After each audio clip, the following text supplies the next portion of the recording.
지극히 보통 사람, 소위 말하는 흙수저, 그리고 저처럼 한 끼를 걱정하던 가난한 아들이 부자가 될 수 있는 그 길은 무엇이고, 나에겐 전혀 없던 이 길을 오로지 후천적 노력으로만 부자 기질로 만들어 내 삶을 업그레이드 시킬 수 있는 방법은 없을까? 저를 지금의 자리에까지 이끌어준 그 20년의 경제적 자유의 여정은 이에 대해 매우 분명하고 명쾌하게 이렇게 답을 주고 있었습니다. 네, 분명히 있습니다.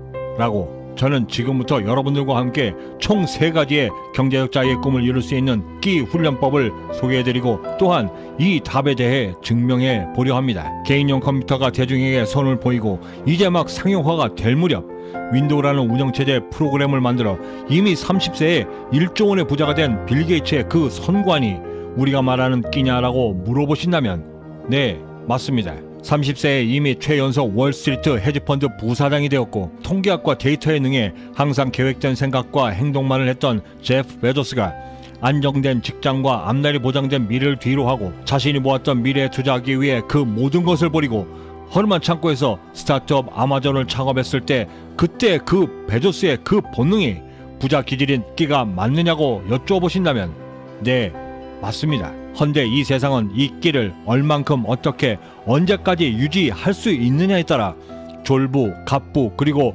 천부로 분류하고도 있었는데 제 아무리 제복이 없다 하더라도 자신의 노력 여하에 따라 평생에 걸쳐 10억 정도의 부는 충분히 이룬다 하여 세상은 졸부라 말하고 타업을 일으켜 자수성가에 이런 이들을 갑부라 칭하며 빌 게이츠, 워렌 버핏과 같은 전세계 상위 0.1%의 사람들을 가리켜 세상은 하늘이 내린 부자라 말하며 천부라 칭하고 있습니다. 졸부든 갑부든 그리고 전세계 상위 0.1%의 천부조차도 갖고 있는 바로 이 끼, 그들만의 전유물로 여겨지고 있는 이 끼를 우리는 우리가 기울이는 노력 여하에 따라 그리고 충분히 훈련함을 통해 나의 부자 기질로 얻을 수 있는데 그중 가장 첫 번째 방법은 우리의 생각을 방목하여 최대한 탄력적으로 만드는 것입니다.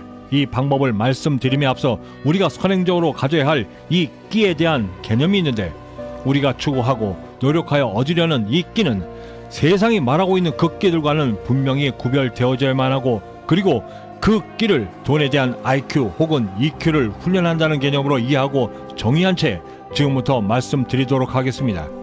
지난 수십 년간 경제적 자유의 꿈을 이루어오며 강하게 느꼈던 것은 이 성공을 위한 끼, 즉 돈에 대한 IQ와 EQ를 얻는 과정은 처음에는 진흙탕에 빠진 수레바퀴처럼 매우 지루한 과정을 거쳐야 하지만 일단 이 진흙탕을 빠져나와 날개를 달아 날기 시작하면 스스로 더욱더 강력해지고 풍부해지려 노력하고 시간과 경험이 점차 쌓이게 되면서 돈에 대한 감각이 급격히 예리해짐은 물론이고 점점 더 돈이 어디에서부터 시작해 어디로 흘러가는가를 보다 구체적으로 보이기 시작하고 그러면서 돈과 내가 좋아할 수 있는 접점들이 계속 늘어나 나를 부자로 만들어줄 확률이 더욱더 높아진다는 사실이었습니다. 결국엔 돈을 번다는 것은 이미 앞서간 부자들을 초월하여 경제적 자유에 이른다는 것은 남들이 보지 못하는 것을 볼 수 있는 선구 안과 남들이 가지 못하는 길을 찾아 기꺼이 그 길을 갈 수 있을 때 얻을 수 있는 것인데 이 지점에 이르러 항상 떠오르는 사례 하나. 1800년대 골드러시로 사람들이 너도나도 금을 캐겠다 미국 샌프란시스코에 몰려들었을 때 그들을 상대로 세상에 없던 질기고 오래가는 바지를 만들어 팔아 갑부가 된 리바이스. 그는 금을 캐기 위해 몰려들었던 사람들 속에서 다른 사람들이 절대 보지 못했던 또 다른 금광을 보았던 것이었습니다. 이렇듯 남들이 보지 못하는 금광을 볼 수 있도록 하기 위해서는 나의 생각을 최대한 자유롭게 만들 수 있도록 해야만 하는데 이를 위해 가장 첫 번째 우리가 할 일은 다방면에 걸친 책들을 다독하여 생각의 털을 먼저 넓혀야 하고 두 번째로 주식 투자는 멀리하되 주식 관련 뉴스는 빠짐없이 듣고 경제 뉴스를 교과서 삼아 세상의 흐름에 항상 예리한 칼날처럼 나의 돈에 대한 감각을 견고히 그리고 충실히 쌓아가는 것입니다. 이런 감각들이 나의 부자 기질인 끼로 자리 잡게 되면 우리는 제2의 눈이 생겨 매트릭스의 키아누 리브스가 현실 세계를 코딩된 세계로 볼 수 있듯이 세상의 돈이 어디를 향해 몰려가고 있는가가 차츰 보이기 시작하는 것입니다. 이렇게 일단 돈이 어디를 향해 달려가고 있는가가 보이기 시작하면 나는 그 수많은 곳들 중에서 나만의 금광을 어디에서 캘 것인가를 판단해야만 하는데 이때 가장 필요한 것은 죽어가는 사람에게 전기 충격기를 사용하여 소생시키듯 나의 죽어가는 생각에 매번 충격을 가해야 하는 것이었습니다. 저는 이를 위해 시간이 허락될 때마다 마케팅 관련 광고 영상이나 슬로건, 표지 등을 자주 접하는데 이는 나의 생각을 한정된 땅이 아닌 우주 저편에까지 날려보내 항상 생동감 있고 역동적으로 유지하는 데 엄청난 도움을 받고 있습니다. 그 중에서도 가장 최근에 저의 생각을 프레시하게 만들어둔 사례 하나를 소개해드리면, 매년 10월 인류를 위해 크게 헌신한 사람에게 시상하는 노벨상, 그 노벨상을 패러디하여 만든 엽기 노벨상이라 불리는 이그 노벨상이었습니다. 1991년에 제정된 이 엽기 노벨상은 흉내낼 수도 흉내내서도 안 되는, 혹은 반복할 수 없거나 반복해서도 안 되는 기발한 연구에 주어지는 상인데, 역대 수상작들의 면면을 살펴보면 비상시 방독면으로 사용할 수 있는 브레이지어 발명, 임산부가 앞으로 넘어지지 않는 이유 규명, 이름을 가진 젖소가 이름을 갖지 않은 젖소보다 우유를 더 많이 생산한다를 증명한 연구들이었습니다. 이렇게 세상에 없던 아이디어들을 자주 접하여 나의 생각에 신선한 충격을 주고 세상을 뒤집고 혹은 거꾸로 볼 준비가 되었다면, 그 다음으로 나의 생각과 아이디어들을 현실감 있게 만드는 작업이 필수적으로 이어져야만 합니다. 저는 이를 현실 감각이라 부르는데, 투자처를 찾는다며 저를 찾아왔던 그 수많았던 아이디어들을 보며 들었던 일관된 생각 하나는, 제 아무리 좋은 아이디어도 그것을 현실화시킬 수 있는 능력은 분명히 다른 것이구나 라는 생각을 절대 떨쳐버릴 수가 없었습니다. 자신이 만들었기에 분명히 애정을 갖는 것은 지극히 당연하지만, 맹목적인 자아도취로 세상과 거리를 두는 것은 우리가 반드시 경계하고 지양해야 할 이기주의적 발상입니다. 더욱이 이러한 발상은 돈이 가까이 하기는커녕 오히려 더 멀리 한다는 것을 우리는 반드시 기억해야만 합니다. 결국엔 성공에 이른 모든 아이디어들은 지극히 현실적이고 객관적인 현실 감각을 접목시켜 성공에 이른 사례들이고, 그 현실 감각적 능력이야말로 우리가 반드시 갖춰야만 하는 우리들만의 또 다른 끼인 것입니다. 그리고 이 현실 감각을 키울 수 있는 제가 찾아낸 유일한 방법은 직접 경험하는 것 말고는 없었고, 경험과 체험이 동반되지 않는 거의 모든 상상은 공상으로 끝나는 경우를 저는 그동안의 경험을 통해 수도 없이 많이 봐왔습니다. 언젠가 한 프로그램에서 외부의 어떤 동력원 없이 자가 발전을 통해 물을 포올릴 수 있는 기계를 10년에 걸쳐 수억 원의 돈을 들여 완성 단계에 이르렀다 하여 나온 분을 뵌 적이 있었습니다. 방송에서 여러 전문가 집단들이 이 기계의 사업 타당성을 검토하였고, 결론은 전원 불가능하다라는 결론이었습니다. 그럼에도 그분은 프로그램 마지막 인터뷰에서 될 때까지 할 것이다 라고 말하며 마무리가 된 것을 본 적이 있었는데, 물론 성공의 교과서적 관점에서 볼 때 그분의 끈기가 성공에 이룰 수 있는 정석인 것만은 틀림없지만, 현실 감각이 결여된 아이디어로 그 10년간을 지켜봐왔던 가족들의 심정을 헤아리지 못한 아짐은 결국 내가 무엇을 위해 일을 하는가에 대한 질문에 답하지 못할 안타까운 사연이 아니었나라는 생각을 지울 수가 없었습니다. 성공에 이른 모든 부자들이 끈기를 성공의 최고의 덕목으로 칭송하는 것은 분명하지만, 또한 안 되는 일에 빨리 포기할 줄 아는 현명함도 성공에 이르는 필수 덕목임을 함께 강조하고 있는 것입니다. 페르시아 금원에 잘 생각하는 것은 현명한 일이다, 잘 계획하는 것은 더욱 현명한 일이다, 그러나 행동에 즉각 옮기되 올바르게 옮기는 것은 인간이 할 수 있는 가장 현명한 일이며 또한 가장 지혜로운 행동이다 라고 지적하고 있었습니다. 성공을 향해 또 다른 하루를 시작하는 이 아침에 남들과 다른 길을 볼 수 있는 능력에 대해 한 번쯤 생각해 볼 수 있는 하루가 되길 진심으로 바라봅니다. 탁월함이란 선천적인 것이 아닌 훈련과 습관으로 만들어진 인생의 작품이다. 탁월한 사람이라서 올바른 행동을 하는 것이 아니라 올바르게 행동하기 때문에 탁월한 사람이 되는 것이다.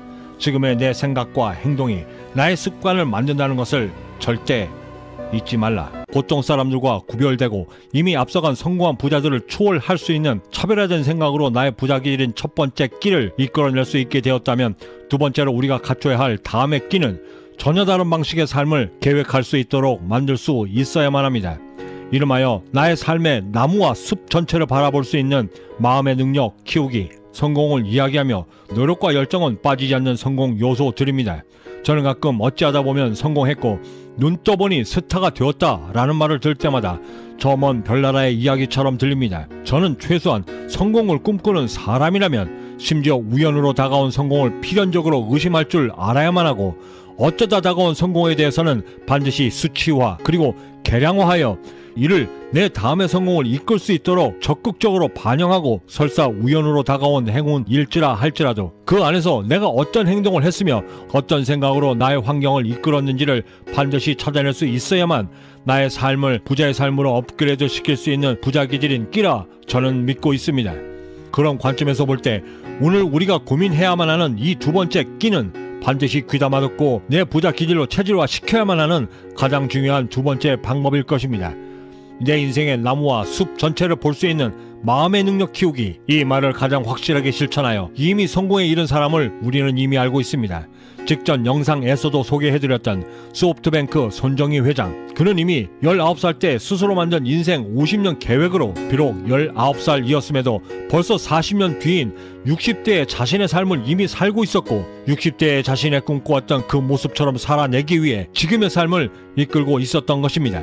하여 그는 비록 늦은 나이인 19살의 미국 유학길에 오르면서도 두려워하기보다는 자신의 60세의 화려한 은퇴를 위해 집요함과 끈질긴 노력으로 닥쳐오는 모든 문제들을 해결했고 그 첫 번째 관문인 이미 고등학교를 졸업했어야 할 나이인 19살이라는 이 문제를 해결하기 위해 단 6개월 만에 고등학교 3년 과정을 스스로 마스터했던 것입니다. 헌데 19살의 손정희가 만약 오직 미국 유학의 길을 목표로 삼았다면 과연 그가 6개월 만에 그 고등학교 3년 과정을 마칠 수 있었을까? 저는 단언컨대 절대 그는 그 위대한 첫 번째 성공을 이뤄내지 못했을 것이라 확신합니다. 이유는 미국 유학이 19살 손정희의 인생 마지막 목표가 아니었기 때문이었습니다.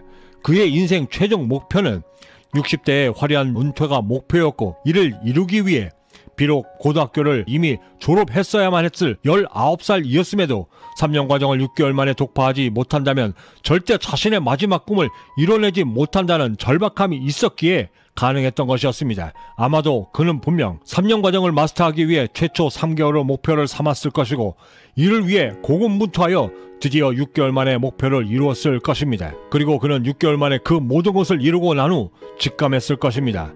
아, 나는 내가 마음만 먹으면 뭐든 해낼 수 있구나. 이때 이 자신감이 19살의 손정희를 지금의 손정희로 이끌 수 있었고 이것이 가능했던 이유는 그가 자신의 인생 전체를 볼 수 있었기에 가능했던 것이었습니다.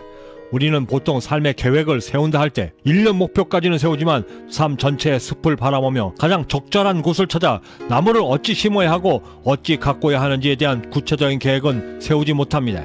아주 오래전 대학 동창 모임에서 우연히 같은 테이블에 동석했던 동창들과 동일한 주제로 말을 나눈 적이 있었습니다.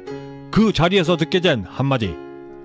아, 형, 오늘 아침 계획 세운 것도 다 실천 못하는데 어떻게 60대 계획까지 세워? 순간 저는 삶이 비범해지려는 노력은 누구에게나 평범한 것이 아니구나 라는 생각을 지울 수가 없었습니다. 똑같은 하루를 살며 똑같이 무서운 노력을 기울이고 있음에도 삶의 그 모든 결과물이 매우 다르게 나타나는 것에는 분명 그에 합당한 이유가 있고 그 합당한 이유가 우리의 삶의 전체를 볼 수 있는 능력에 달려있다라고 한다면 그 능력은 선택이 아닌 필수적으로 갖춰야만 하는 우리의 부자 기질임을 저는 절대 감히 부정할 수 없을 것 같습니다. 해야만 하고 할 수 있다라고 하고 해야만 해서 반드시 이만큼의 노력이 필요한가를 구분질 수 있기 때문이었습니다. 저는 한때 조직 내에서 인정받고 성공하여 명망받는 회사 대표가 되어 회사를 키워 삼성을 능가하는 회사로 키우는 것이 꿈이었던 적이 있었습니다. 실제로 실행하여 머지않아 깨닫게 된 것은 내가 지금 드리고 있는 이 굉장한 노력을 통해 이 중소기업의 회사의 대표가 되는 것보다 내 회사를 차리게 되면 더 크게 만들 수 있을 것이라고 하는 이유 모를 확신을 갖게 되었고 그 즉시 나의 사업차를 만들기 위한 준비를 시작하여 1년 반 만에 그 회사를 관두어 경제적자의 꿈의 여정을 시작할 수 있게 되었습니다. 이는 내 삶 전체를 바라볼 수 있는 능력이 있었기에 충분히 가능했던 일이었습니다. 그렇게 회사를 나와 내 사업차를 차려보니 내 삶의 끝이 어디를 가리켜야 하는지가 더욱더 정확히 보이기 시작했고 10년 단위, 5년 단위, 그리고 변화 하나. 왜 내가 살아야 하는지, 내가 왜 성공해야 하는지, 성공이 나에게 어떤 의미인지가 정확히 파악이 되었고 그동안에는 단 한 번도 느끼지 못했던 삶에 대한 애착까지도 가질 수 있게 되었던 것입니다. 저는 항상 삶의 계획을 세우면서 그때마다 미래에 대한 두려움, 실패할지도 모른다는 압박감을 감출 수 없었고 내 인생 전체를 관망하고 오직 한 곳만을 향해 달려가야 한다는 집중력이 생기면서부터는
그저 인간이 만들어낸 허구에 불과하다. 나는 슬럼프에 빠지게 되면 더욱더 연습에 매달려 몰입하게 되는데 그렇지 않고서는 절대 다시 정상에 오를 수 없기 때문이다. 내가 다시 정상에 섰을 때 세상은 나를 이렇게 불렀다.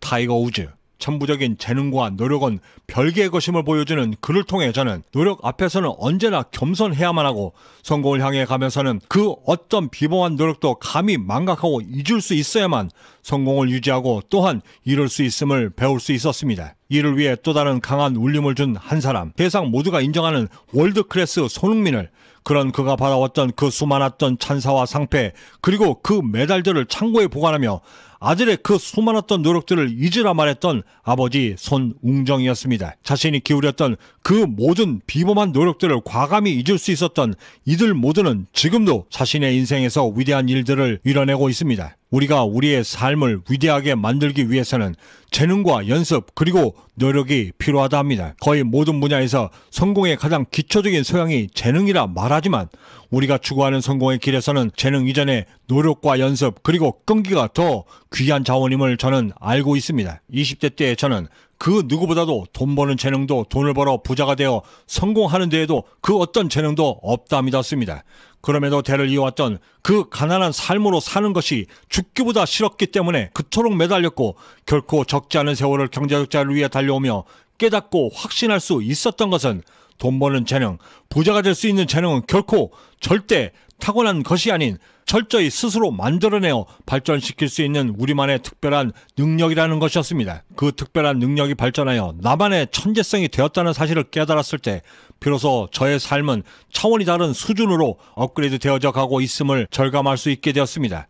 선, 노력, 후, 재능, 이를 분명히 스스로 증명해왔던 한 사람, 비록 52세의 가난한 세일즈맨이었지만 맥도날드를 일으켜 2020년 기준 전세계 39,000여 개의 매장을 열고 전세계 외식 브랜드 1위 기업으로 만듦은 물론 시가총액 1,753억 달러, 약 213조 원의 거대한 기업으로 재탄생시켰고 실제로 자신 역시도 억만장자가 되었던 그가 자신의 성공 비결에 대해 이렇게 이야기해 주었습니다. 인내 없이 이룰 수 있는 일은 이 세상엔 아무것도 없다. 재능만으로도 안 된다. 이 세상엔 위대한 재능으로 성공하지 못한 사람들은 즉실거린다. 천재성만으로도 안 된다. 성공하지 못한 천재는 그저 조롱거리에 불과하기 때문이다. 성공을 하기 위해서는 오직 인내와 결단력 그리고 끈기가 무엇보다 중요하고 이것들만이 무엇이든 이룰 수 있게 만든다. 노력을 망각하는 능력을 저의 또 다른 부자 기질로 만들게 되면서부터는 제 삶 곳곳에서 놀라운 변화들이 일어나기 시작했습니다.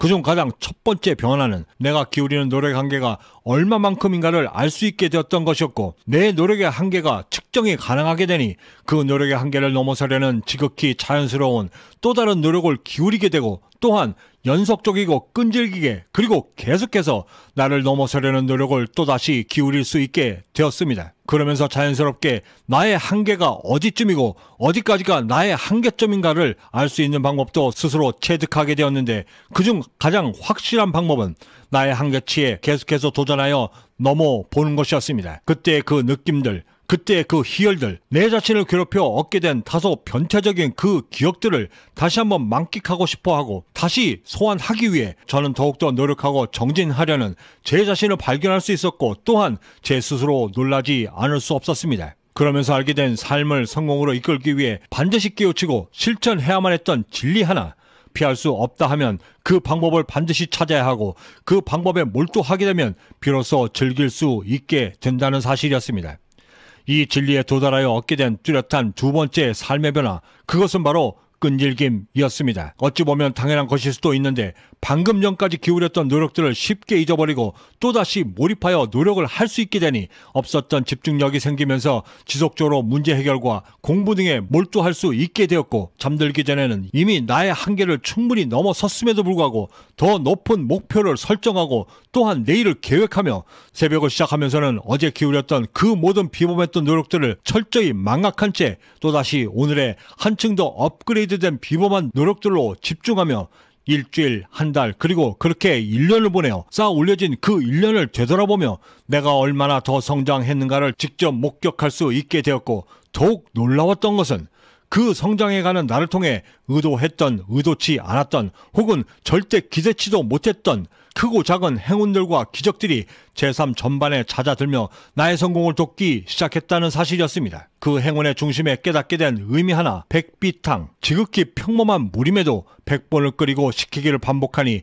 드디어 최고의 명약이 되었다는 그 백비탕은 그 어떤 첨가물도 없이 오직 깊은 정성과 노력만으로 만들어지는 명약 중의 명약이었습니다. 삶의 또 다른 성공을 시작하는 이 아침에 저는 자신있게 말씀드릴 수 있습니다. 만약 오늘 계획한 모든 일에 100번을 끓여낼 수 있는 정성을 기울일 수 있다라고 한다면, 그리고 기울였던 그 모든 정성과 노력들을 지극히 당연히 망각할 수 있다라고 한다면 우리의 삶이 가리키는 그 끝은 분명히 위대해질 것이고 우리가 꿈꾸는 경제적 자유의 꿈은 반드시 이루어지게 된다는 것을 내가 당신과 마주 앉아 이야기를 듣고 성장 여정에 힘을 실어줄 수 있으면 좋겠다. 지금 힘든 시기를 겪으며 당신 자신에게 불만이 많다면 이렇게 말해주고 싶다. 당신은 분명 가치 있는 사람이고 당신은 분명 그 누구보다도 소중한 사람이라고. 출신과 배경이 어떻든 당신은 당신 인생을 바꾸고 변화시킬 수 있는 힘이 있다. 그 어떤 트라우마를 겪었던지, 그 어떤 잘못을 저질렀던지 그 모든 것들에서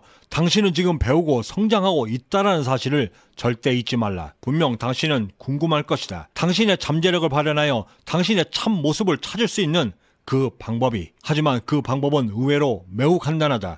그냥 자신을 믿고 무엇이든 시작하면 그만이다. 한 걸음 내디딜 때마다, 긍정적인 생각을 할 때마다, 현명한 선택을 할 때마다, 그리고 작은 원칙들을 하나하나 실천할 때마다 당신이 원하던 그 모습에 한 발자국씩 더 가까워진다는 것을 스스로 느끼게 될 것이다. 이때 반드시 기억해 주길 바란다. 당신을 향한 그 믿음들이 당신의 그 발걸음들을 전진케 한다는 사실을. 소인배는 불운에 길들여지고 눌려 삶을 살아가지만 위대한 자는 그 불운 위에 올라서려 노력한다. 읽는 순간 순식간에 제 가슴을 파고들었던 이 말은 소인배로서가 아닌 삶을 지배하여 성공에 이르기 위해 대인배로서 갖춰야만 하는 부자 기질인 꾀가 왜 절실한가를 여실히 보여주었습니다. 또한 이 꾀가 경제적 자유의 꿈을 이루기 위해 고군분투해야만 하는 우리에게 왜 중요한가를 또한 분명히 보여주었는데, 이 꾀를 통해 우리가 살아내야만 하는 삶의 수준이 결정되고 우리가 이루려는 부의 그릇의 크기가 결정되기 때문이었습니다. 세상에서 말하는 꾀는 통상 잔꾀, 술책, 간꾀 혹은 모략 등으로 비유되고 일상생활에서의 자기 편의를 개척하기 위해 부리는 그럴듯한 수단 혹은 임기응변이라 말하지만 우리가 추구하고 추구해야만 하는 이 꾀는 분명 전혀 다른 의미를 지니고 있습니다. 그리고 그 뜻과 의미를 정확히 알고 실천할 수 있어야만 그때서라야 비로소 우리의 삶의 차원이 전혀 다른 성공의 삶으로 업그레이드 된다는 사실이었습니다. 이는 마치 바닷가에서 모래성을 짓고 있는 사이 갑자기 들어닥친 바닷물을 막아내기 위해 순간적인 꾀로 그저 두 손으로 그 바닷물을 막아내는 것이 가능하지만, 만약 태풍이 다가와 그 두텁고 두꺼운 방파제를 뛰어넘는다 할 때는 그 태풍의 위기를 넘어설 수 있는 꾀가 절실하다는 말로 설명이 가능합니다. 이 지점에서 드는 궁금증 하나, 그렇다면 세상이 말하는 잔꾀, 술책, 그것들과는 완전히 구별되는 우리가 갖춰야만 하는 이 꾀는 어찌 만들고 어떻게 부자 기질로 만들어 나의 꿈인 경제적 자유에 이룰 수 있을까? 조선 중기 무신 김유신, 당신께서는 아직도 전선에 12척이나 되는 배가 있다 하시며 갖고 계신 모든 지략과 전략 그리고 살인적인 고뇌를 통해 얻었던 지략으로 그 불리했던 전장 모두를 승리로 이끌어내어 결국 이 나라를 구하셨습니다.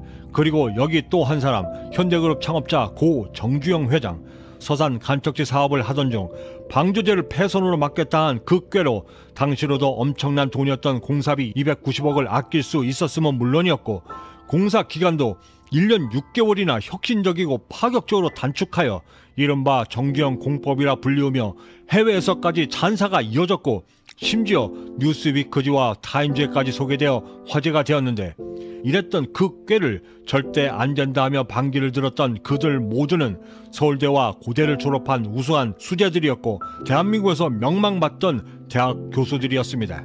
저는 진심으로 궁금했습니다. 어떻게 국민학교 졸업장이 전부인 고 정정 회장의 그 꾀가 지식으로 충만했던 그들의 능력을 능가할 수 있었을까? 저는 그 답을 사업을 시작하고 수도 없이 많은 문제들과 씨름하고 해결해 나가던 어느 날 이미 알고 있던 한 속담이 제 머릿속을 번개같이 스쳐가던 그 순간에 그 답을 얻을 수 있었습니다. 그 결정적인 답을 주었던 한마디, 10명의 건장한 머슴보다 단 한 명의 늙고 병든 주인 하나가 더 낫다. 주인과 머슴 사이, 즉 고 정정회당의 그 꾀가 가능했던 이유는 그 꾀를 반드시 발휘하여 문제를 해결하지 않으면 안 되는 그 자리에 있었기에 가능했던 것이었습니다. 하며 깨달았던 부자기질 꾀를 얻을 수 있는 첫 번째 방법, 그것은 성공적인 삶을 위한 꾀를 얻기 위해 서 있는 곳을 달리해야만 한다는 것이었습니다. 어느 유명한 한 드라마의 대사, 서 있는 곳이 달라지면 풍경도 달라진다. 저는 이 대사를 성공을 향한 꾀를 얻기 위해 이렇게 이해했습니다. 세상을 달리 보기 위해서는 내가 서 있는 풍경을 달리 보아야만 한다. 서울에서 벤처 기업을 경영하며 회사 규모가 급격히 커질 무렵 저는 인사 담당자로부터 한 이력서를 받아들었습니다. 저보다도 한참이나 연배가 있었고 화려한 경력을 자랑하던 그의 이력서에는 단연간의 해외 지사 경험과 지사장 경험, 심사와 별반 다르잖아. 이에 부합하는 직원들을 양육하거나 혹은 찾고 있었고 마침 추천받아 그를 채용했지만 끝내 3개월의 수습 기간을 채 채우지도 못하고 내보낼 수밖에 없었습니다. 이유는 제가 기대했던 만큼의 문제 해결 능력과 판단력을 전혀 발견할 수 없었고 오히려 노년에 그저 편한 직장 생활을 해야겠다라고 하는 안이한 태도와 사고가 너무나 뚜렷이 보였기 때문이었습니다.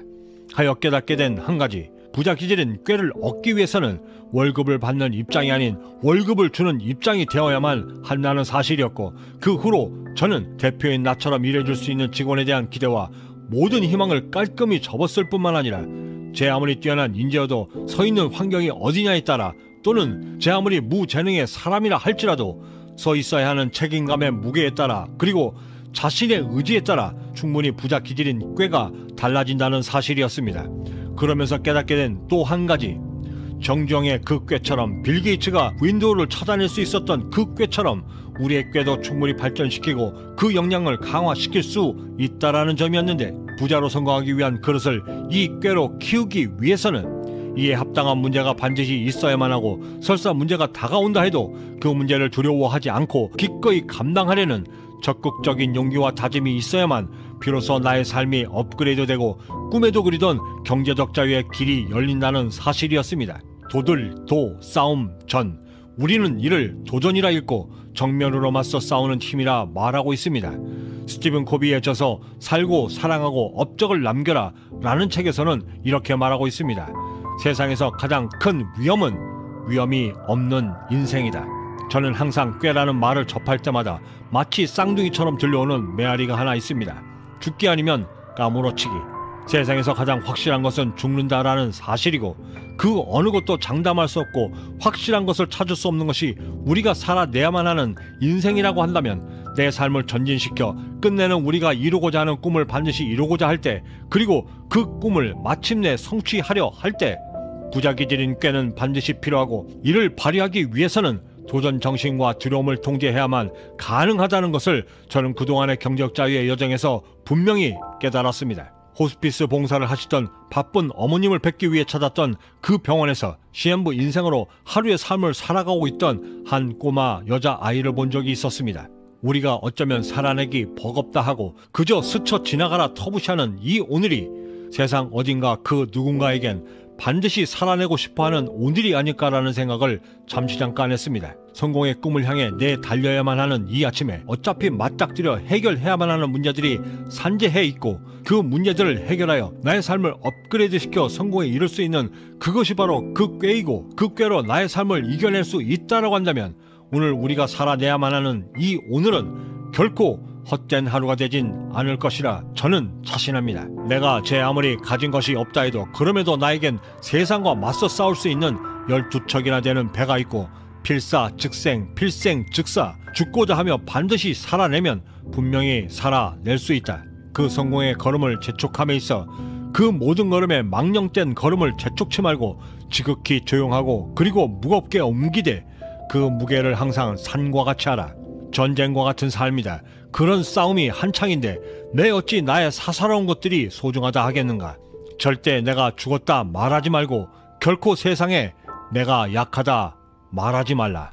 지금의 나를 성장시켜 성공에 이르러 경제적 자유에 이르게 하는 이 꾀는 앞으로 우리가 살아가며 해결해야만 하는 문제의 크기와 정비례하여 성장하는 특성이 있다 했고, 바로 그런 특징들 때문에 월급을 받는 입장이 아닌 월급을 주는 입장이 되었을 때라야 비로소 나의 꾀가 성장이 가능하다 말씀드린 바 있습니다. 또한 우리가 이 꾀를 우리의 부자 기질로 받아들이기 위해서는 우선적으로 이 꾀를 그저 편협하고 협소한 지금 당장의 위기를 모면코자 하는 임기응변과 장꾀라고 하는 관점에서 과감히 벗어날 수 있을 때라야 비로소 우리의 성장은 물론이고 우리가 이루고자 하는 경제적 자유의 꿈도 가능하다 말씀드렸습니다.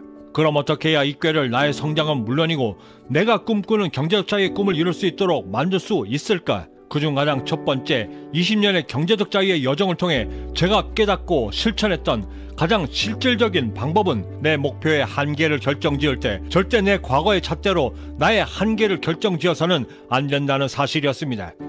이때가 될 때까지 저는 항상 뭔가의 목표를 세움에 있어 거의 습관적이고 무의식적으로 그리도 나약하게 살아왔던 제 자신의 과거의 기억들을 통해서만 내 목표의 한계를 결정지으려는 지극히 허약하고 연약한 가난한 자의 습성을 지니고 있었습니다. 턱걸이로 입학한 내가 장학금을 탈 수 있다고? 저는 제 스스로가 만들고 채웠던 그 족쇄 때문에 대학교를 다니던 4년 내내 단 한 번도 장학금을 타기 위해 그 어떠한 도전도 단 한 번도 시도조차 해본 적이 없었고, 매달 25일 카드값 내기도 버거웠던 내가 부자로 성공할 수 있다고? 저는 이 어줍지 않고 지극히 나약했던 제 스스로의 그 족쇄 때문에 저의 창창했던 제 미래를 제 스스로 가로막고 있었습니다. 그랬던 제가 어느 날 불현듯 찾아왔던 제 인생 터닝포인트를 맞이하게 됐던 그 깨달음을 얻게 되면서부터는 과거에 나약했던 나에게 얽매이지 않고 내 스스로의 한계를 벗어나 마침내 미래를 꿈꾸고 나의 꿈을 만들어갈 수 있게 되었던 것입니다. 바로 그때가 제가 그리도 꿈꾸었던 부자 기질인 꾀를 얻기 시작했던 바로 그때였습니다. 하며 저는 비로소 남들이 그리도 부러워했던 직장의 울타리를 과감히 벗어나 젊은 벤처 사업가의 길을 걸을 수 있었고, 또한 40이 가까웠던 나이에 빈저먹에도 깊은 언어의 장벽이었던 영어의 장벽을 두려워하지 않고 저의 한계에 도전하여 캐나다에서 경제적 자유의 꿈을 이뤄갈 수 있게 되었던 것입니다. 하며 깨닫게 된 부자 기질, 꾀, 그것을 만들 수 있도록 하기 위해 우리가 가장 먼저 실천해야만 하는 가장 우선적이고 그리고 첫 번째 해야만 하는 방법, 그것은 바로 나의 한계를 옥죄는 내 스스로의 울타리에서 먼저 벗어날 수 있어야만 나의 성장이, 나의 꿈이 가능하다는 것이었습니다. 이를 위해 우리가 심혈을 기울여야만 하는 것은 내 과거의 모든 것은 그저 실수였다 말하며 터부시하려는 노력이 선행되어야만 하고, 과거보다는 미래에 먼저 내 모든 것을 집중시킬 수 있도록 내 삶 전반에 걸쳐 내 모든 역량을 쏟아 부을 수 있도록 나의 삶 전체를 시스템화 시키는 것이었습니다. 하며 깨닫게 된 귀한 사실 하나, 나의 두 눈이 뒤가 아닌 앞만을 향해 가고 있는 이유, 나의 두 발이 오직 앞만을 향해 가고 있는 이유, 그것은 바로 나의 운명이, 나의 성공이 과거가 아닌 다가오는 미래를 향하고 있다라는 가장 확실한 증거였습니다. 그런 내 삶의 진화를 위해서라면 그것이 매우 두렵고 무섭고 또한 어렵다 할지라도, 과거가 주는 망상과 설사 실수로 저지른 삶의 오류라 할지라도 반드시 이겨낼 수 있도록 혼신의 힘을 다해야만 하는 것이고, 이것이 가능해야 비로소 우리의 삶이 우리가 그리도 꿈꿔왔던 그런 삶으로 업그레이드 된다는 사실을 저는 저의 20년의 경제적 자유의 여정을 통해 분명하고 철저히 배울 수 있었습니다. 1만 시간의 법칙, 그 이론을 창시했던 앤더슨 에릭슨은 성공을 향해 끊임없이 달려가던 제게 이렇게 말해 주었습니다. 사람이 이룰 수 있는 한계의 끝은 짐작조차 어렵다. 세상의 그 어떤 첨단 기술로도 아직까지 인간의 잠재력을 측정해내지 못하는 이유는 꿈을 쫓는 사람의 잠재력이 그 한계라고 여겨지는 그 모든 지점들을 능히 뛰어넘어 저 멀리까지 날아가 우리의 상식 범위 이상으로 그들의 잠재력이 넘어서고 있기 때문이다. 상식의 범위를 뛰어넘는 노력, 하여 얻어지는 능력, 그것을 우리는 잠재력이라 말하고 세상은 이를 총 두 가지로 이렇게 분류하고 있었습니다. 그 첫 번째가 현재 소유하고 있고 내가 충분히 인식하고 인지하여 사용이 가능한 능력의 범위, 그것이 우리가 갖고 있는 첫 번째 잠재력이고, 소유하고는 있으나 안타깝게도 내 자신조차 인지하지 못하고 심지어는 대부분의 사람들이 이런 자신의 잠재력을 평생 알지도 못한 채 삶을 마감한다는 그 잠재력이 두 번째라 말하고 있습니다. 이런 대부분의 사람들이 깨닫지도 못하는 이 두 번째 잠재력을 스스로 발굴하고 개발하여 각자의 꾀로 성공에 이른 이들을 우리는 이들이 추구하고 갈망했던 그 진심을 세상은 이렇게 불렀습니다. 열망. 하며 제가 깨닫게 된 부자기질 꾀를 얻기 위한 우리가 반드시 실천해야만 하는 가장 실질적인 두 번째 방법, 그것은 꾀를 얻기 위해 가장 먼저 내 가슴속에 내가 진심으로 되고자 하는 열망을 먼저 심는 것이었습니다. 즉, 내 꿈을 이루기 위해서는 나의 잠재력이 필요하고, 그 잠재력을 발휘하고 깨닫기 위해서는 가장 먼저 나만의 진심, 그 열망 어린 대상이 먼저 내 가슴속에 품어져 있어야만 한다는 사실이었는데, 실제로 빈 주먹으로 경제적자에 이른 자수성가한 모든 성공한 부자들은 심지어 갖고 있는 자신의 잠재력은 물론이고 설사 갖고 있지 않은 잠재력이라 할지라도 이를 과감히 살인적인 노력과 집념 등으로 없던 잠재력까지 만들어 이를 꾸준히 성장시켜 성공에 이른 사람들이라는 공통점들이 있었습니다. 없던 자신의 잠재력까지 만들 수 있었던 그들만의 동기부여는 반드시 되고 싶고 되고자 하는 열망에 찬 그 누군가를 그리도 흠모했기에 가능했던 것이었습니다. 그런 갈망이, 열망에 찬 모습이 먼저 선행되고 그 모습이 가슴속에 더욱더 구체화되면 될수록 나의 부자 기질인 꾀가 이에 발맞춰 그 크기와 능력들을 충실히 발휘하려 노력하는 것이고, 그렇게 나의 열망을 위해 꾀를 발휘하는 동안 나 자신도 모르게 조금씩 성장하며 더욱더 지혜로워지는 자신을 만들게 되고, 이런 과정에서 연속적이고 지속적인 놀랍고도 경이로운 경험들을 계속해서 나에게 쌓아 올려지면서 매번 성장이 가능한 기회가 만들어지며, 결국에는 이제껏 단 한 번도 느껴보지 못했던 자신만의 한계 이상의 노력이 가능해지는 것이었습니다. 그 노력이 가능해지도록 꾀를 만들기 위해 우리가 절대 놓치지 말아야 하는 세 번째가 있는데, 그것은 바로 꾀를 위해 끊임없이 무언가가 필요하다는 사실이었습니다. 나는 직업란에 탤런트라고 쓰는 사람을 보면 무심결에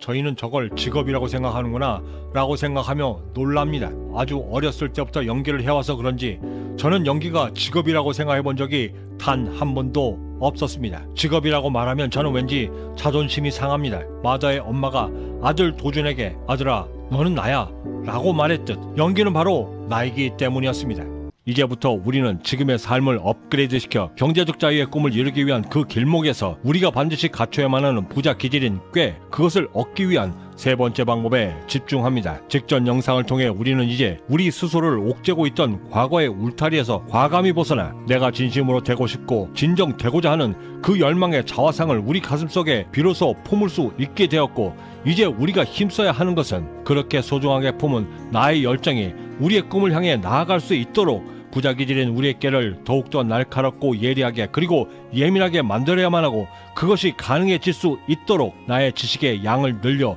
실전에서의 활용이 가능하도록 적극적으로 나의 지혜의 힘과 능력을 최대한 끌어올릴 수 있도록 해야만 합니다. 그 과정의 길에서 우리가 반드시 고민해야만 하는 것, 그것은 바로 어떻게 해야 가장 효율적이고 효과적으로 나의 지식과 지혜를 습득해 나갈 것인가에 대한 고민에서부터 시작됩니다. 20대 어느 날 성공하겠다 결심했던 그때의 저는 그 누구보다도 의욕적이었고 저돌적이었으며 삶을 업그레이드 시키기에 진심이었습니다. 어떻게 하면 이 지긋지긋한 가난한 체질을 나에게서 뜯어낼 수 있을까? 어떻게 하면 나도 이미 성공한 그들처럼 부자 체질로 바꿀 수 있을까? 그 물음의 답을 찾기 위해서 저는 무작정 책들 속에 파묻혀 책들에 매달렸고 마치 전투를 치르듯 투쟁적으로 책들을 섭렵해 나갔습니다. 그렇게 닥치는 대로 읽어 내려가는 동안 수백 권의 책들이 자연스럽게 쌓여갔고, 어느 날 문득 그렇게 쌓여가던 책들을 바라보며 저의 지식 습득 방법이 매우 잘못되어져 가고 있음을 알게 되었습니다. 하며 발견하게 된 첫 번째 문제점, 그것은 바로 무의미하게 사용되고 있는 그리고 과다하게 지출되고 있는 비용과 노력들이었습니다. 저는 당시에는 읽고 싶었던 책들을 리스트업해서 한꺼번에 5권 내지 10권을 사서 일주일이면 일주일, 한 달이면 한 달 그 목표를 세워 마치 도장 깨기나 학교에서의 과제를 처리하듯 불같이 읽어 내려갔는데, 그때 저는 쌓여가는 책들 속에서 나름의 뿌듯함과 남들보다 조금 더 앞서가고 있다라고 하는 안도감, 위로감에 도취되어져 있었고, 거기에 더해 나를 위한 투자다라고 하는 다소 기형적인 믿음까지 겹쳐 급기야는 한 달에 최고 100만원까지의 비용을 지불하고 있었고, 더욱이는 그렇게 많은 돈을 들여 산 귀한 책이었음에도 무료로 주위에 무상으로 나눠주는 호기까지 부리고 있었습니다. 이때 저의 책 읽기는 나의 성장을 위한 것이 아니라 그저 책을 읽어내기 위한 책 읽기 그 이상도 그 이하도 아닌 매우 기이하고 기형적인 방법이었습니다. 이는 마치 앞에서 수레를 끌어야 하는 말이 뒤에서 수레를 끌고 있는 듯한 느낌이었고, 앞에서 끌어야 할 수레를 뒤에서 끌다 보니 그 힘이 반감되면 물론이고 확보되지 못한 시야 때문에 다가오는 장애물을 피하지 못하고 결국에는 목적지에 다다르기도 전에 그 모든 것을 포기해야만 하는 지극히 비효율적인 지식 습득 방법이었습니다. 즉, 정해진 한 가지의 주제로 책을 읽는 것이 아니라 지극히 흥미 위주로 무분별하게 다독을 하고 있었던 것이었고, 하여 실제로 수십 수백 권의 책을 읽고 있었음에도 정작 내가 왜 그 책들을 읽고 있는지에 대한 목적도 의식도 상실한 채 그저 앞으로 나아가기 위해 열심히 노만젓는 배와 같았고, 열심히는 달려나가지만 왜 내가 달려가야 하는지도 모른 채 급기야는 앞으로 달려나가려는 동력마저 상실하고 방황하며 심지어는 정체되고 급기야는 심리적 번아웃까지 겪게 되는 지경에까지 이르게 되었습니다. 이는 분명히 들이는 막대한 시간과 노력 그리고 비용에 비해 저에게 돌아오는 그 성과가 매우 미비했기에 나타나는 현상들이었고, 하여 저는 허무함과 심리적 자괴감, 거기에 지출되는 비용들을 혁신적으로 줄이고 통제할 수 있으며 그저 흘러가는 지식이 아닌 내 안에 머물러 사용이 충분히 가능한 지식을 얻을 수 있는 방법, 그 탈출구가 절실했고, 이때부터 깊은 고민에 들어갔습니다. 어떻게 하면 최소한의 비용으로 고효율적인 그리고 매우 효과적인 나만의 학습법을 만들 수 있을까? 그 고민이 한창이던 어느 일요일날 무작정 찾아갔던 한 도서관에서 한 가지 주제로만 묶여 가지런히 정돈되어져 있던 그 넓은 도서관의 책장들을 보는 순간 저는 저도 모르게 유레카를 외쳤습니다. 그리고 그렇게 해서 스스로 찾아냈던 그 방법들을 적극적으로 실천했고, 그렇게 해서 진화되어져 왔던 저의 지식 습득 방법은 제가 갖고 있는 그 수많은 성공들을 이뤄낼 수 있는 가장 실천적인 방법들이 되었고, 또한 지금도 가장 애용하는 방법들이 되어져 있습니다. 이름하여 부자가 되는 지식, 효율적으로 쌓는 방법. 저는 이를 완성하기 위해 총 4가지 단계로 프로세서를 만들어 실천하고 있는데, 그중 가장 첫 번째 단계로 어떤 지식을 쌓을 것인가를 결정하기에 앞서 나름 정한 매우 엄격한 총 4가지의 검증 단계를 마련하여 이를 통해 이 지식을 쌓기 위해 나의 노력과 시간 그리고 비용을 투자할 것인가 말 것인가를 심사숙고하게 결정하게 되는데, 이것이 반드시 필요한 이유는 한번 지식을 쌓겠다 시작하게 되면 지식을 쌓아가는 동안에 엄청난 노력과 시간 그리고 비용이 발생하기 때문이고, 그렇게 투자했음에도 불구하고 관리의 검증 단계, 그중 가장 첫 번째 조건은 이 지식을 통해 나의 성장이 반드시 이루어져야만 하고, 이 지식을 통해 최소 5년 이상, 최대 20년 이상은 충분히 활용이 가능한 지식이어야 하는 것이 두 번째 조건이며, 세 번째로 이 지식을 통해 고정비용을 혁혁히 줄일 수 있어야만 하고, 또한 끊임없이 지속적으로 돈을 벌어다 줄 수 있는 지식이어야 하면 물론이고, 그리고 마지막으로 가장 중요한 4번째 조건으로 체득한 이 지식이 나를 세상으로부터 지켜낼 수 있어야만 한다. 이렇게 열거된 4가지의 조건에 충분히 부합될 수 있는 지식이라 판단이 서게 되면 다음 두 번째 단계로 넘어가게 되는데, 이 두 번째 단계에서 분명하게 설정해야만 하는 것은 내가 습득하고자 하는 지식의 수준을 어디까지 허용할 것인가에 대한 정확한 기준을 마련하는 것이었습니다. 이때 제가 스스로 정한 지식의 습득 수준은 항상 준 전문가의 수준에 이를 때까지라고 설정하고 있고, 그 수준에 이를 때까지 시간과 노력을 투자하는데, 제가 설정한 준 전문가 수준이라 함은 관련된 문제가 닥쳤을 때 스스로 자각하고 인지가 충분히 가능해야 하며, 특히나 문제를 해결함에 있어 비록 전문가의 조언을 들을지언정 제 스스로가 그 문제를 충분히 해결할 수 있을 정도가 되어야 하는데, 그 수준이 바로 준 전문가 수준을 가리키는 것이었습니다. 이제껏 제가 얻었던 그 수많은 지식들 중에서 가장 대표적인 것은 세무나 회계 그리고 제가 경영하고 있는 쇼핑몰을 제 스스로가 직접 구축한 것이 이에 해당됩니다. 우리가 이렇게 지식의 습득 수준을 정해야만 하는 이유는 우리의 시간과 노력은 유한하지만 우리가 해결해야만 하는 문제는 매우 지속적이고 무한하기 때문입니다. 그동안의 제 경험으로 비춰볼 때 파고들고자 하면 한도 끝도 없고, 알고자 하면 욕심이 넘치는 것은 지극히 자연스러운 현상인데, 이를 통제치 못하고 너무 한 곳에 치우치게 되면 정작 앞으로 나아가야 할 성공이라는 나의 배가 나아가질 못하고 나의 배움으로 인해 오히려 성장에 방해가 될 수도 있기 때문에 매우 주의해야만 하는데, 이때 우리가 반드시 유념해야만 하는 것은 우리가 쌓으려는 지식은 내 성공을 완성하기 위한 그저 도구에 지나지 않는다는 점을 우리가 절대 잊지 말아야만 합니다. 물론 도구들이 쌓여 명품을 만드는 것은 당연하나, 그렇다고 해서 그 도구를 완성하는 데 너무 많은 시간과 노력을 기울이게 되면 한정된 우리의 자원인 시간을 효율적으로 사용치 못할 뿐만 아니라 혹여나 기준 이상으로 과다 사용하게 되면 현실 세계에서의 경쟁에서 앞서가지 못하면 물론이고 오히려 어느 경우엔 도태될 수 있기도 하기 때문입니다. 이렇게 첫 번째와 두 번째 단계를 거쳐 나름의 기준으로 내가 습득해야만 하는 지식을 설정할 수 있고 그 지식의 습득 수준까지 정할 수 있게 되었다면 세 번째 단계로 실질적인 지식 습득에 앞서 관련 지식에 대한 감을 먼저 익혀야만 합니다. 저는 이를 간보기라고 말하는데 이는 마치 식사를 준비하며 맛을 보는 단계와도 같다라고 설명드릴 수 있는데 월터 I 작슨이 쓴 레오나르도 다빈치의 책에서 목적이 없는 공부는 기억의 해가 될 뿐만 아니라 머릿속에 들어온 그 어떤 것도 간직하지 못하게 한다.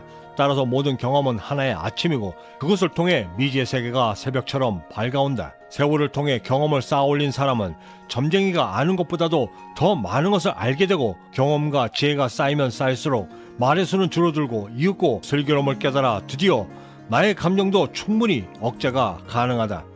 경험이 기본적 토대가 되지 못하는 한 사색가의 그 어떤 교훈도 허무하게 들리는 이유이기도 하다. 부자가 되는 지식 쌓기 세 번째 방법, 지식 간보기. 이 세 번째 단계에서 우리는 본격적으로 지식 쌓기에 앞서 생소한 지식에 대한 두려움을 없애고 내가 얻고자 하는 지식에 대해 흥미를 만들어 목표로 하는 수준에까지 관련 지식을 체득함으로써 나의 삶을 한 단계 더 높은 수준으로 이끌어 업그레이드 시킴으로써 마침내는 나를 성공에 이르도록 만드는데 그 주된 목적이 있습니다. 또한 관련 지식에 대한 필요성은 매우 절실히 느끼지만 그럼에도 불구하고 지식 쌓기에 앞서 당연히 마주해야만 하는 그 두려움들을 최대한 희석시켜 심리적인 충격을 완화시키거나 벗어날 수 있도록 하는 것이 그 두 번째 목적인데 이는 마치 수영장에 입수하기 전 다리에서부터 심장 쪽으로 물을 뿌려 심장에 충격이 가지 않도록 하기 위한 것과 같은 효과를 누립니다. 우리가 체득하려는 대부분의 지식들은 이전에 단 한 번도 접해보지 못한 지식들이고 그러므로 해서 느낄 수밖에 없는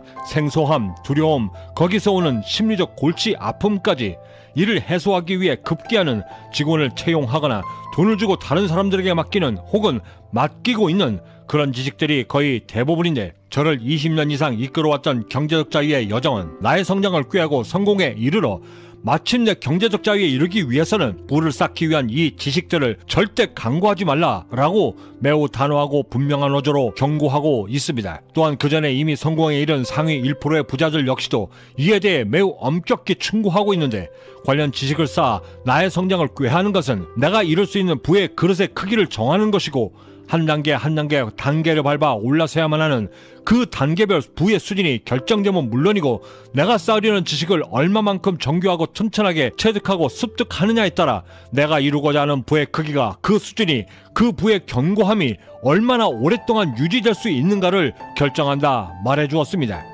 실제로 저 역시도 캐나다 세법과 세금 신고 이에 따른 회계 작성 그리고 제가 현재 실제 경영하고 있는 자체 쇼핑몰을 그 누구의 도움도 없이 오직 제 스스로의 힘만으로 구축할 수 있었던 경우가 이에 해당되는데 이렇게 쌓아올린 이 지식을 통해 억대를 호가하는 경력 직원들을 채용하는 대신 신입 혹은 파트타임의 직원들을 대체 고용하고 또한 그 비싼 세무신고 기장료들을 절약함으로써 매년 3억에서 3억 3천, 많게는 4억 원에 이르는 막대한 고정비용들을 세이브함으로써 이 어려운 시기를 타개할 수 있는 회사의 경쟁력으로 만들어 나가고 있습니다. 이렇게 제 스스로가 관련 지식을 쌓아 회사 경쟁력을 높여가며 보다 절실하게 느낄 수 있었던 주된 이익은 정작 따로 있었는데 비용 전략은 물론이거니와 타인에게 맡김으로써 발생되는 무의미하게 보내야만 하는 그 시간들과 이에 따른 비효율적인 스트레스 거기다 내가 내 돈을 지불하고 있음에도 끌려 다녀야만 하는 비효율적인 통제력을 내 스스로가 충분히 컨트롤할 수 있다는 것이 내가 관련 지식을 쌓음으로써 얻게 되는 진정한 경쟁력이었습니다.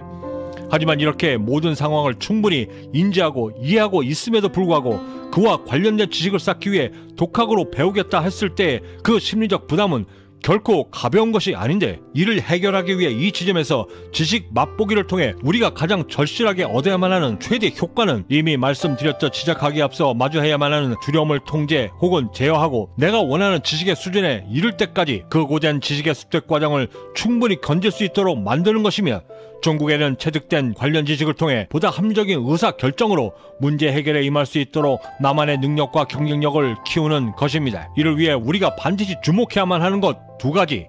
그 첫 번째가 지식 맛보기를 통해 나에게 매우 생소한 관련 지식에 대한 전체 그림을 그릴 수 있도록 만들어주고 그 전체 그림을 통해 넓고 방대한 지식 속에서 정작 내가 필요한 부분은 어떤 부분인가를 선택 발췌할 수 있도록 능력을 배양하는 것이고 그 두 번째로 가장 민감한 비용 지출을 최소화함으로써 가장 효과적이고 효율적인 지식 쌓기를 할 수 있도록 마스터 플랜을 만들기 위함입니다. 그 중에서 가장 첫 번째, 제가 찾아냈던 가장 효과적인 방법은 쌓고자 하는 지식에 대하여 관련 유튜브나 블로그 혹은 관련 기사, 그리고 관련 지식을 보유한 전문가들이 모여있는 카페에서의 글을 통해 검색하는 방법이었습니다. 이때 가장 중요한 것은 이 간보기의 단계가 본격적인 지식 습득의 단계가 아니라 지식의 전체 그림을 그리는 단계라는 것을 절대 잊지 말아야 하는 것입니다. 그 이유는 지식 맛보기 단계라는 것을 충분히 인지하고 있음에도 불구하고 바로 성과를 내야겠다라고 하는 조급증과 조바심이 불쑥불쑥 튀어나와 디테일하게 파고들고 싶은 욕심이 생기게 되는 것인데, 이렇게 했을 때 가장 큰 문제점은 그 첫 번째가 내가 정작 알고자 하는 지식의 방향성을 잃게 되고 바로 포기하게 되는 것이고, 그 두 번째로 설사 포기하지 않고 지식을 습득해 나간다 할지라도 전체 그림을 놓쳐 본의 아니게 쓸데없이 비용을 과다 지출하고 나중에는 급기야 기쁜 후회까지 하게 된다는 것이었습니다. 하여 이 단계에서 우리가 반드시 지향해야 하는 마음은 지극히 편안한 마음으로 처음부터 끝까지 어떤 모습이고 어떤 시스템으로 돌아가며 이 중에 정작 내가 필요한 지식이 어떤 것이구나 라는 것을 알아낼 수 있을 정도의 다소 편안한 마음으로 접근할 수 있도록 해야만 하는 것입니다. 욕속부달, 발묘, 주장, 노노의 자로편에서 공자가 한 이 말을 우리들은 이렇게 풀어 이야기합니다.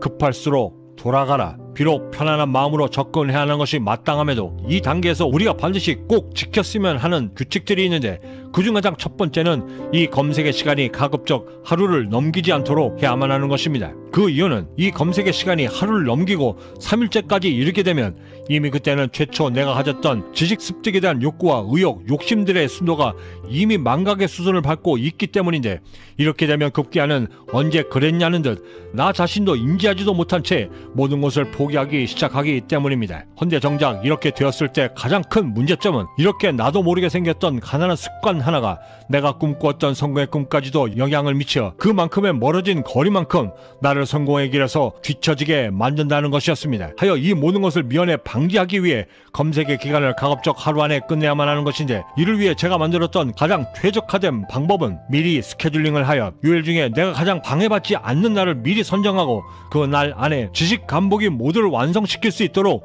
미리 계획을 세워 그날에만 집중하도록 노력하는 것이었습니다. 또한 이것이 가장 필요했던 이유는 이렇게 단시간 내에 집중하여 검색이 가능해야만 생소했던 관련 지식의 전체 그림을 한순간에 몰아서 정확히 볼 수 있고, 또한 원래 목적이었던 내 귀한 노력과 시간들을 어디에 어떤 부분을 선택하여 집중할 것인가에 대한 정확한 결정을 할 수 있게 되어 이를 통해 가장 효율적으로 어떤 책을 선택하고 어떤 동영상을 선택하여 비용을 가장 효율적으로 투입할 것인가에 대한 구체적인 계획과 행동 지침을 세울 수 있게 되는 것이었습니다. 이 모든 것이 가능할 수 있을 때라야 내가 하루에 얼마 시간을 투자하고 얼마만큼의 노력으로 어느 기간까지 이 공부를 계속해야 내가 목표한 수준까지의 지식을 얻을 수 있는가에 대한 매우 구체적이고 체계적인 계획을 수립할 수 있고, 이를 통해 포기하지 않고 본격적으로 지식 쌓기가 가능할 수 있는 것이었습니다. 이제 우리는 지식 간보기를 통해 어떤 지식을 얼마만큼 쌓을 것인가에 대한 구체적인 변별력을 가질 수 있게 되었습니다. 내일 시간에는 본격적인 지식 쌓기의 방법, 그 구체적인 방법들과 사례들을 통해 시간과 노력, 비용 누수 없이 정교하게 지식을 쌓을 수 있는 방법에 대해 좀 더 구체적으로 함께 고민해 보도록 하겠습니다. 구독과 좋아요, 알림 설정은 남들과 다른 성공적 하루를 만들기 위한 성공 영감을 놓치지 않고 받아 보실 수 있고, 부자가 되는 지식 쌓기를 통해 성공의 한 걸음 더 다가설 수 있는 동기부여가 될 것이라 감히 자신합니다. 마지막으로 영화 어바웃 타임에서 깊은 영감을 주었던 대사들을 나름의 해석으로 각색하여 소개해드리며 마칠까 합니다. 저는 여기서 이만 먼저 인사드려야 할 것 같습니다. 그 어디에 계시든 성공의 한 걸음 더 다가서시는 하루가 되시길 진심으로 바라고, 저는 내일 아침에도 따뜻한 커피 한 잔과 성공 영감을 들고 다시 찾아뵙겠습니다. 지금까지 경제적 자유민이었습니다. 감사합니다. 매일매일을 살아가야 하는 우리의 인생은 우리가 살아가야만 하는 우리들만의 여행지입니다. 그 여행의 기간 동안 우리가 할 수 있는 거라곤 그저 최선을 다해 그 멋진 여행들을 만끽하는 것이죠. 저는 결심합니다. 더 이상 시간 여행을 하지 않겠노라 라고. 과거에 행복했던 그 한때로 돌아가는 것보다 지금 나에게 주어진 오늘 이 순간에 마치 마지막인 것처럼 진심을 다해 지극히 평범한 행복한 하루를 만드는 것이 그 수많은 시간 여행을 통해 내가 그토록 찾아 헤맸던 진짜 행복한 삶이라는 것을 이제서야 알게 되었거든요.